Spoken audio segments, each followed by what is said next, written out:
hey, this isn't working out. We need to talk.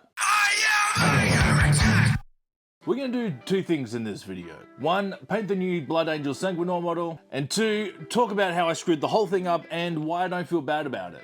But first, we're going to get this model set up, and we're going to do that with the Zenithal highlight, as shown on this Space Marine, because while I did film it, I also deleted it. This is the only time that I'm going to use an airbrush, and you really don't need it for this step. You can use rattle cans. This is also one of those few times that Zenithal does more than just help the details pop out on camera. It's going to set out highlights and shadows, and we're basically just going to be painting those in. Like a tracer. And we're going to start the process with Deep Ocean Blue. This was my first mistake. Originally, I was going to do this in the same non-metallic metal color shift as Synthwave Dante, but that technique has very different placement from the usual highlights on top and shadows on the bottom. And I knew that, I just didn't do it. In the areas that were the darkest, it's basic layer consistency, but for the areas that were the very beginning of a gradient, I started to glaze the Deep Ocean Blue so it became more of a tint and we could keep the transition that was set by the Zenithal highlight.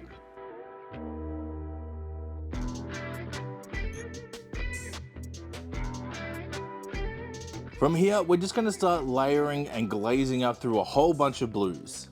I'll put them up on the screen as we go through them. And here's where it kind of takes a weird turn. Because I started painting and highlighting the wrong way, but it was also looking kind of cool, I had a choice to make. Scrap everything and start all over again, or we keep going and see where it ends up.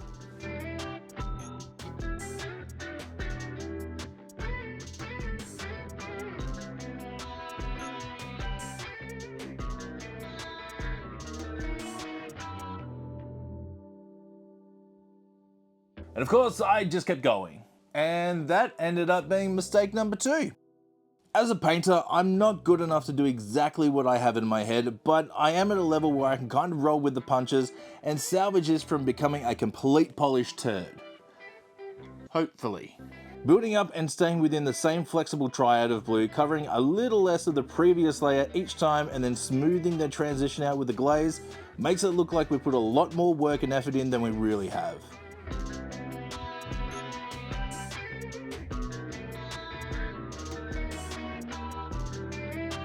As I was looking at what I'd done so far, I realized I'd somehow fallen into a semi-non-metallic metal chrome. The Synthwave chrome that I usually do has blue from above and magenta from below in the shadows. But since the blue has taken the shadow spot, we have another choice to make. Either put the pink in from the top, or keep rocking the white and go with the Silver Surfer. And you've already seen the thumbnail, so you know exactly what we did. And that was mistake number 3. I boxed myself in with color choices. Luckily when I Zenithal, I don't use pure white. It's a mix of matte white and sky blue, and because when you use an airbrush the layers go in so thin, it can take a few coats to get to full opacity. So while in contrast with the black primer it looks white, it's actually a cold off-white. And this saved me because it left room to go brighter. I could have gone with pure white from here, but I wanted to introduce a little bit more contrast. Except this time the contrast wasn't between light and dark, but cold and warm. So instead of going with white, I went with ice yellow. The ice yellow, being a warm off-white, also introduces something I call luminosity. It feels like a warm sunlight and it adds temperature to the mix. It's these subtle changes that really add extra kick to your model, and it's pretty easy to do. When you add white to a color to make it lighter, it will also desaturate that color. And the same goes for black. That's why sometimes it feels a little bit lifeless and flat. So the next time you go to mix a highlight tone, try using one of these.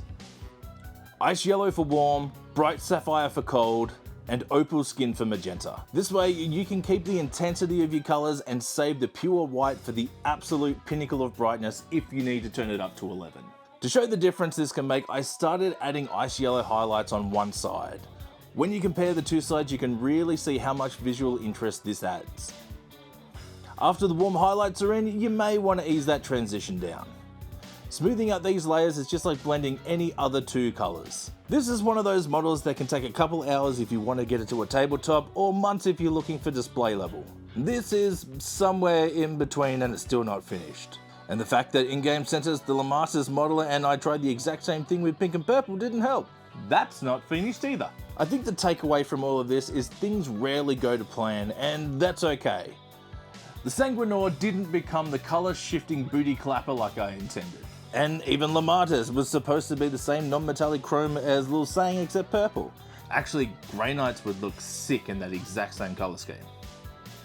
Thank you for joining me again in this video, and if it's your first time here, considering hitting that subscribe button, and maybe in the future, you'll watch a video where I actually finish painting a model. No promises.